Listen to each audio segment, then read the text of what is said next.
Welcome to Toy Business Unboxed, your gateway to the secrets of the toy industry. Here, Jason Hsieh, a toy entrepreneur and expert in the field, will guide you through the enchanting world of toy design, marketing, and manufacturing.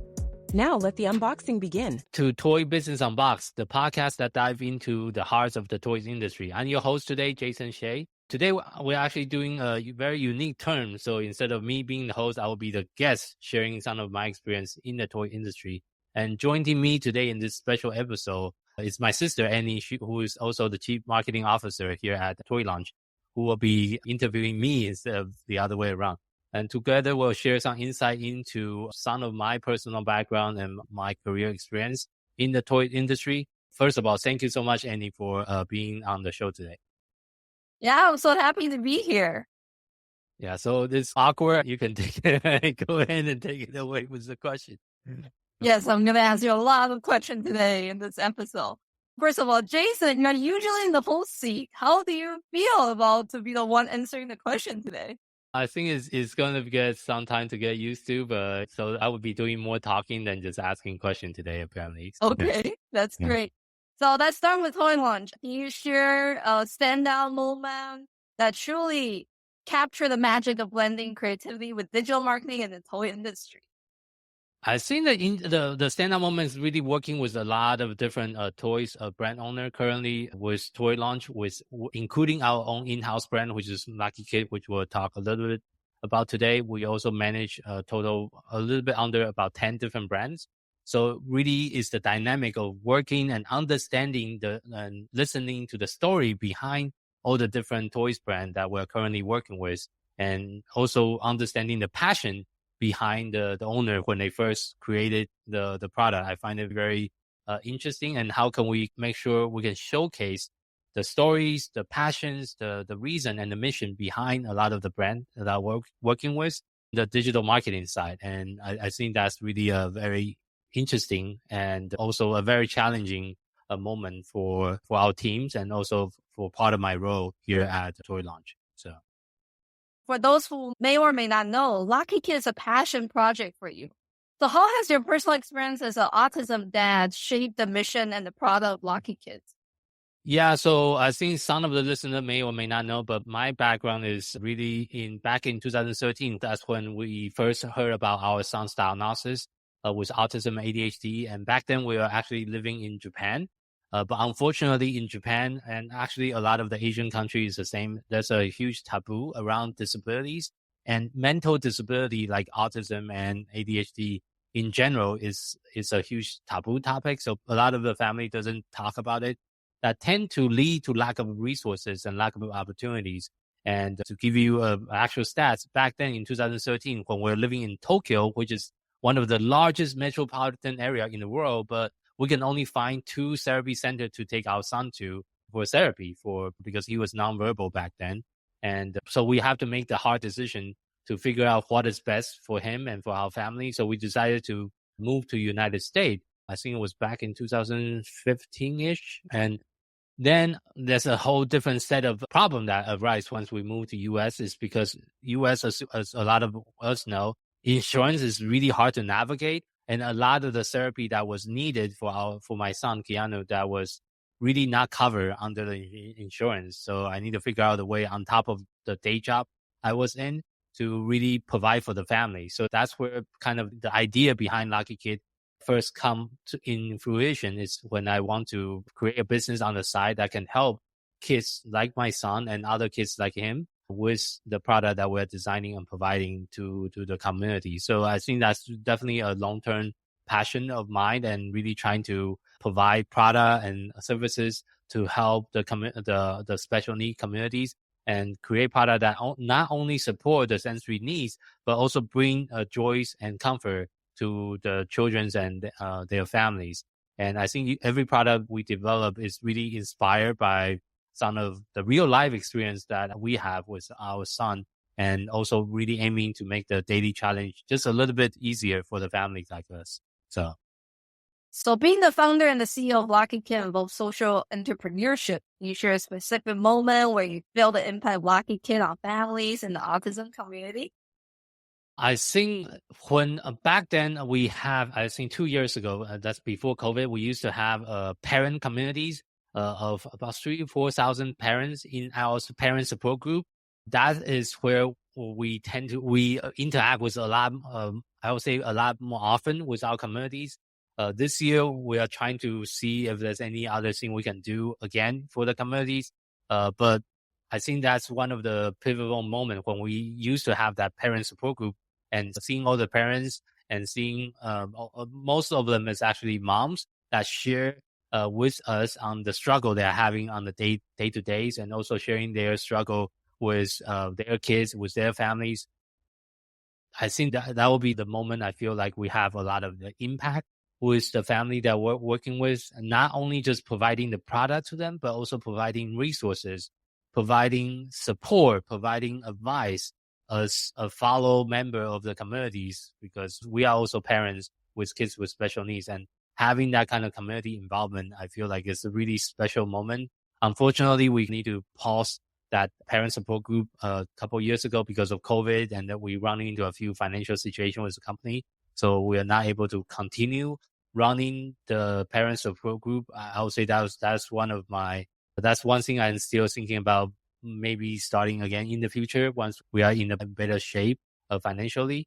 But I would say that was definitely a very special moment for me as the entrepreneur, also for a lot of the team member that's involved in that project to create content for the parent support group. Because I remember back then, we not only just have a parent support group, we also have an ongoing, actually podcast like today's podcast, but instead of talking about business, we're more talking about like parenting for kids with special needs. And we try to create a lot of content around that, which we'll try to do it again this year in 2024 for LakiKid, as well, trying to repositioning ourselves and trying to come up with new social media content.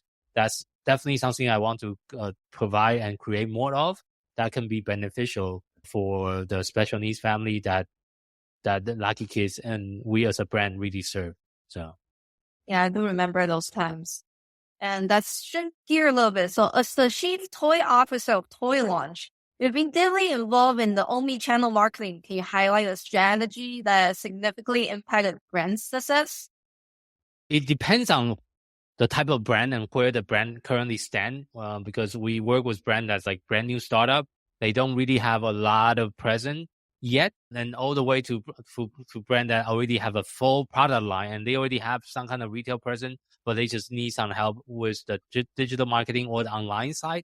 And on that side, we'll really try to look at each brand and see where they are at currently, what kind of available asset that we can use to really empower them through different marketing channels.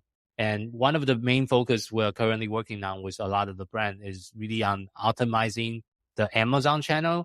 And Amazon channel in itself, there's so many things to consider when it comes to SEO. There's also PPC. There's also ongoing optimization. You need to optimize your hero images, secondary images, and the rest of the product detail page, and also try to feature product in a way. And we are also inside Toy Launch, we're always looking for innovative marketing ideas and innovative strategy that we can try to implement, not just for our in-house brand LakiKid, but also for other brands that we're currently working with.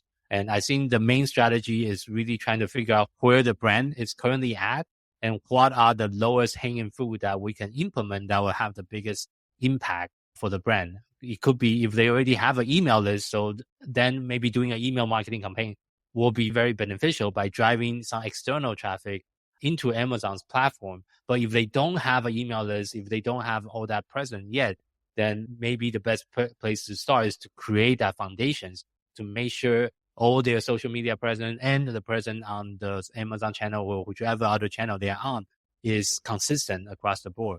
Yeah, so I think the strategy will really depends on the brand and where they are at in their journey.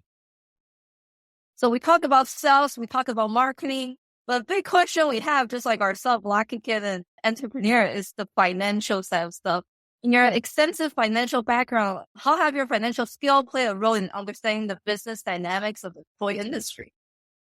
I think this applies not just for toys industry, but also for majority of the other e-commerce brand as well, because e-commerce, I would say, is really a cash intensive business model, because the more the business grow, the more money you need to put back into the business to buy more and more inventory. And sometimes that's where even myself, sometimes I struggle with the constant cash flow management to make sure we're having enough cash for operation, but also having enough cash for inventories, and also having enough cash for doing advertising and all the other things that's constantly involved, that's required to operate a successful toys brand or any other e-commerce brand. But one of the biggest thing I feel like with my background, which I was in finance for over 10 years, is doing like more comprehensive financial analysis and really trying to figure out what is the profit and loss, what is the profitabilities, and how can we reduce the cost on an ongoing basis. And I think this is something that a lot of the business owners sometimes tend to overlook. It can be intimidating when it comes to finance, looking at financial statements and looking at all the numbers.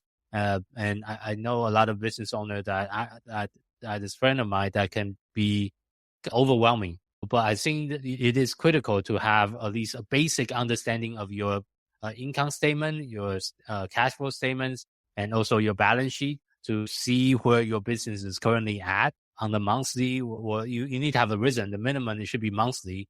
And you should also review it at a quarterly and annual basis. So understanding the kind of the financial intricacies behind the manufacturing side, and also there's distributions, and there's also marketing. Within the toy industry is definitely a lot of things to consider.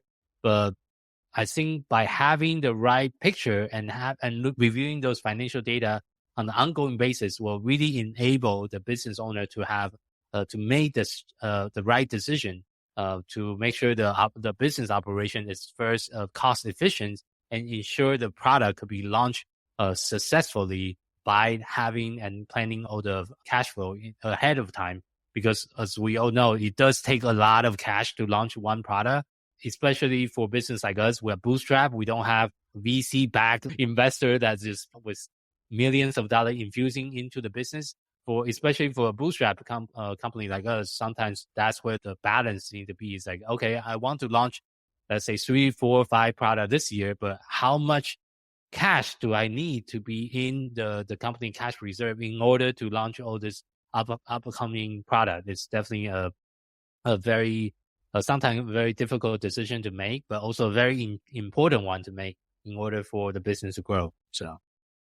So reflecting on your time and Inspiration Inc. and BE Aerospace, how have your experience in cost accounting and financial management shape your approach to run business?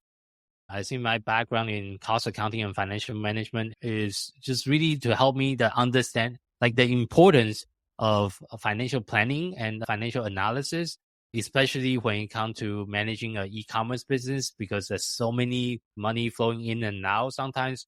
For example, each time you order like a container, we're talking about a lot of money going out, but usually you don't see the investment until a few months back when you have the production finished, you have all the products shipped over the oceans from China to US if your manufacturer is in China. And then you also need to wait the product to arrive at Amazon's warehouse if you sell on Amazon's, and get that cash back into the business. So I think some of my background and experience in finance and also cost accounting does help with a lot of my decision making on running the current business. But I also think I'm always learning on a daily basis. And with e-commerce and with digital marketing, it changed so fast and it evolved so fast. Sometimes I struggle myself to keep up with all the changes. And just with Amazon alone, they changed their platform on a consistent basis. Amazon advertising always change. Amazon SEO always change. So keeping up with that and also applying some of my previous experience to my current role as a CEO and the chief toy officer behind Toy Launch and LakiKid, I think that is really beneficial. But the main key is to have that ongoing learning and just I think the willingness to keep on learning and keep on adapting is really important. And that's what we're really aspiring our team member to, is to keep our ongoing training each of us have. And back to the podcast, this podcast, Toy Business Unboxed. What inspired you to start the podcast focusing on the toy industry? I think the desire is, even so we have been operating our own toys brand since 2017, but we haven't been really involved in the industry as a whole. Like we haven't been really reaching out and connecting with other businesses in the industry. So the podcast is really born out of the desire to not only share a lot of the story behind the toy industry for both the newcomers or veterans, but I also want this to be a platform to share inside trends and a lot of the like creative process behind toys creations. And that's why a lot of the interview we're doing is we're interviewing with the founder, we're interviewing with the CEO and the people that's behind the initial concept of the product. And I find some of the stories very insightful and very interesting. I remember the interview with Parker, was a hedgehog. His story is also very interesting because he was an educator, and the way he come up with his product, the journey, the experience he went through. I want to share that with the audience. And also for a selfish reason is I also want to connect with a lot more people in the toys industry. And there's no other better way to connect with people by just interviewing them for 30 minutes and learn and hear all the story they have in their own journey. And I also was very interviewing with other veteran in the toy industry. Matt with Design Edge, he has been in the toy industry for 30 years. So that's a lot of very insightful content. I was able to learn from him and learn from other experts and other veterans in the toy industry that's a lot longer than I have, and really trying to absorb. So this is really also my way of learning. Like when we talk about the ongoing learning and ongoing kind of professional development for myself, I think I want to use the podcast as a platform to do that, to connect with other entrepreneurs, to connect with other toys professionals, and also use that as a learning opportunity for me to learn a little bit more about the industry, and also just trying to learn from other business owner and other entrepreneur or other professional in the industry to really also level up my own business development as well. So yeah, I agree. We only do this for not that long, and some of the episodes I find them very interesting. Yeah, we actually just started in the beginning of 2024, but the goal of the podcast is we want to be consistent. We want to publish and at least and interview at least one guest per week. That's the goal right now. And I think we're on track to do that. We already have 5 episodes so far. And for those of you who are listening to this episode, maybe a few years down the road, we might have a lot more episode and a lot more story. And we'll also try to summarize and put that all into a very digestible format on our website, so people can also look at the past episode. But the whole idea is I want it to be a learning platform for the people that's interested to learn more about e-commerce, to learn more about toys industry, and how do people have success. And it's not just about success. I think the important is also sharing some of the failure, because entrepreneurship is you're going to have a lot of struggles. It's going to be things that come up. It's not always going to be rainbows and all that. It's always going to be moments of truth. And those moments is where we can really learn from each other's, and hopefully not making the same mistake as the people that came before us, and really learn from those mistakes as well. That's very true. So how about at this moment, can you share a recent trend that you just learned that's fascinating or game-changing? I think the current trend is definitely into a lot more sustainable and eco-friendly toys. That's the trend I find is getting stronger and stronger. And also there's also a trend on creating more, I would say, for example, the LakiKid product that will also support social emotional learning. So a product that also some of those specialized product was specialized toys. And I know there's also a different trend of trying to create product that can be also fighting for the attention, because I know as we all know, the kids is spending more time on their iPads nowadays than actually interacting with the toys and some of the physical surrounding. And I know there's a few companies that, of course, we try to bring them onto the podcast. They are also using some technology to embed into the toys, virtual reality like VR's technology. There's also other technology that people are trying to put into the toys. So in the design itself, it's almost like I would say like an integration between the digital space and the physical space. So when the kids is playing on the iPad, they can use the iPad to interact with the toys or interact with the object. So I think that's definitely a trend that we are seeing more and more. And of course, we have a few more company we'll be interviewing that is also they are creating interactive robot that they can use with the kids. And I think that we'll have a lot more very interesting episode talking with other toys entrepreneurs and talking with different type of toys creations. And the trend is definitely different. And that's just on the toys. On the board game side, on the game side, that's like whole different kind of trend. And that's something I'm also learning more as I'm connecting with other people in the board games industry and understanding the trend behind that. And that's also very interesting because that's something that here at LakiKid, we don't design board game yet, but that's a whole different kind of industry. That's like a lot of they have their own trend almost. That's a little bit different than toys, but the audience is similar. They are still trying to sell to kids and still trying to make it educational and trying to make it interactive. But I would say the trend and the challenges for toys and games could be a little bit different, but there's also a lot of things that's similar that we can also learn from each other as well. Yeah, even nowadays, my daughter is on the younger side, but playing with her toy, I was like, oh, wow, this is amazing. I can't believe how the toy have transformed from our age to hers. I couldn't imagine what's going to be like down the road in 10, 20 years. So as we wrap up this episode, if you had to share just one piece of advice to someone who's just getting started in the toy industry, what would it be? I would say this is the piece of advice, not just for the toy industry, but just entrepreneurship in general. Embracing the failure as a stepping stone to success is the key. And toy industry is also highly competitive and it changes so rapidly. So I think one of the key things is need to be as an entrepreneur is definitely need to be resilient and be adaptable to the new changes. And also, like I mentioned earlier, continuous learning on the trend and continuous learnings on what is really going on, and also connecting with other people in the industry. And so we can truly learn from each other and also try to learn from the actual customer as well, like talking to the customers and interacting with the potential customer. I think is also going to be a key for the success of the business on the long run. Then thank you for sharing all the great information. I guess I'm going to wrap up this episode. Okay, yeah. For those of you that want to see some of the resources, we'll put all the information in the show note for the episode. But thank you so much, Annie, for being on with me for the podcast and sharing all this information with our audience. So. You've been listening to Toy Business Unboxed, hosted by Jason Hsieh. Thank you for joining us in exploring the fascinating world of toys and the ingenuity behind them. To stay updated with the latest episodes and continue your journey into the toy business, remember to subscribe and follow us. If you found today's episode insightful, please leave a rating and review and share this podcast with others who share your passion for toys. Until next time, stay curious and keep innovating.